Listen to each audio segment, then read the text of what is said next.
Нови 3 лица од клиничката болница Штип ноќеска немаа сила за живот и ја изгубија битката со COVID-19. Вчера црната статистика беше идентична, па за 48 часа животите од болеста ги изгубија 6 лица. Починатите се на возраст од 63 до 78 години и со место на живење во Пробишти Пикочани, а на лекување во болницата беа во последните 7 дена. Информираат од клиничката болница.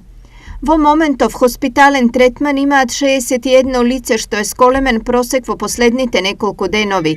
Од нив 45 се на кислородна терапија и нивната здравствена состојба е под постојан надзор. И досега сме се соочувале со зголемен наплив на пациенти, но ќе гледаме да го избегнеме отворањето на модуларната болница, зашто се соочуваме со недостиг на кадар.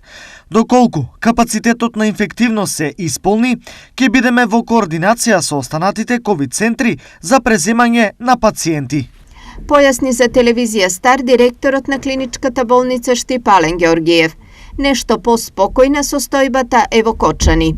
Имаме 16 пациенти кои се хоспитализирани на нашето отделение, ковид отделение, од кои само еден во малку потешка клиничка слика, односно на оксигенска потреба. Состојбата со зголемениот број на новоинфицирани и болнички ковид случаи е вовед во почеток на нов корона бран. Епидемиолозите и инфектолозите се единствени во ставот дека само со вакцинација и почитување на мерките ќе можеме да излеземе побрзо од пандемијата.